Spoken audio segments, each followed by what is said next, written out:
fedha tu. Sisi tumekuja kwa ajili ya uzima wa milele. Sema amen. Matajiri itakuwa ni vigumu sana kuona ufalme wa mbinguni, kwa sababu itakuwa ni rahisi sana ngamia kupita kwenye tundu la sindano, ndipo tajiri anauona uzima wa milele. Mungu ambariki sana. Na sisi tumekuja kwa ajili ya kuuona uzima wa milele. Sijaja kutafuta fedha wala mke wala nyumba, bali nimekuja kwa ajili ya uzima wa milele. Sema amen. Mungu ambariki sana. Nakutakia mema. Ndipo ile mstari wa 27 ananifurahisha sana Paulo. Nikiwa namalizia nisome hiyo mstari wa 27. Ndipo Petro akajibu akamwambia, tazama sisi tumeacha vyote tukakufuata. Sisi tumeacha vyote tukakufuata. Wewe umeacha vyote ukamfuata. Hapo aliyemfuata ni Yesu, sio mchungaji. Leo nashangaa watu wanamwamini mchungaji. Siku moja nilishangaa sana. Bwana mmoja tulimuuliza swali, kati ya mchungaji wako na Yesu mwana wa Mungu, na Yesu mwana wa Mungu aliye hai, unamchagua nani? Akasema namchagua mchungaji wangu. Mpaka mara ya pili, mara ya tatu anasema namchagua mchungaji wangu. Tukajiuliza shida ni nini? Kumbe wamekalilishwa, wameambiwa mimi ndo nayeniona, Mungu muone, Yesu muone, kwa nichagua mimi naye kuongoza. Mungu akubariki sana. Siku akifa, na maana unashangaa siku hizo unakuta watu roho zao wanamtegemea mchungaji, roho zao wanamtegemea maaskofu, roho zao wamewaamini hao watu, mpaka siku anapokufa wanaenda kumzika kwenye jengo yao ya kufanyia ibada. Ni maajabu ambayo hajawahi kutokea. Yesu mwenyewe mwana wa Mungu, Yesu mwana wa Mungu alikufa, wakachukua mwili wake wakapeleka malaloni, wakamzika makaburini. Leo mtu na pesa zake na mambo yake anakufa, eti kisa ni askofu, mnamtia sanda, mnamtia na jeneza, mnaenda kumzika kwenye eneo la kufanyia ibada. Huo ni ushetani ulio dhahiri.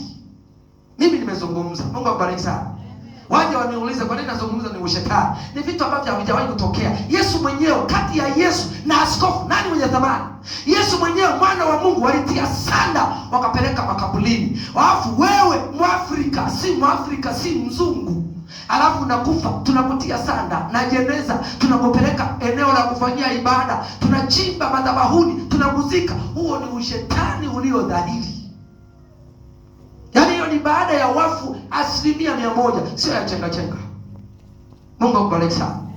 Sasa atakayezungumza ni nani? Ni mwanafunzi wa Yesu. Mungu akubariki sana. Atakayezungumza ni nani? Ni yule ambaye atafuti faida yake mfukoni. Ni yule ambaye anatafuta uzima wa milele. Sema amen. Na ndio maana wakina Petro walizungumza, wakawapiga, wakawaua. Petro hakufa kifo cha uzee, maana mitume hawakufa kifo cha uzee, walikufa kifo cha kuzungumza kweli ya Mungu. Sema amen. Na hakuna mtume ambaye amekufa kwa uzee isipokuwa na Yohana, na yeye alikimbia. Huyo aliyepewa ufunuo aliposikia habari ya kwamba kuna watu wanakuja kumkamata, akakimbia mpaka akaenda kuanguka katika kisiwa cha Patmo. Hapo alipokuwa ameanguka akawa amezimia, ndipo akapewa ufunuo na Yesu Kristo. Sema amen. Na yeye alikuwa anakimbia kwa sababu kuna watu wanaitafuta roho yake, lakini mitume wengine tayari wameshakwisha kufa wote.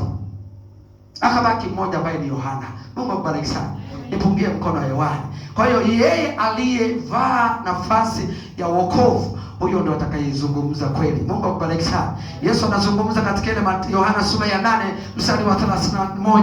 Mtaifahamu kweli na hiyo kweli itawaweka huru. Kwa sababu mmekubali kuwa wanafunzi wangu, na sisi tumekubali kuwa wanafunzi wa Yesu, tutaifahamu kweli. Na ndio maana haya yote ametufunulia sisi watoto wachanga ili tupate kuyanena. Sema amen. Na ndio maana sisi tunanena kweli yote ili mtu aifuate kweli yote ili apate kuwa na uzima wa milele. Kama huyu mtu ambaye aliyekuwa ameshika dini akajitambia kwamba ni jambo gani atakalolifanya ili apate kuulisi uzima wa milele. Yesu akuangalia dini yake, Yesu akuangalia sheria ya Musa, Yesu akuangalia mambo yake, aliangalia faida ya uzima wa milele. Akamwambia kauze mali zako zote ulizonazo, kisha geuka unifuate mimi, ndipo utaulisi uzima wa milele. Kijana yule akaondoka ameghadhabika, ameumia. Itakuwaje nikauze mali zangu alafu nimfuate Yesu? Kwamba kwa Yesu lazima uchukue maamuzi. Sema amen.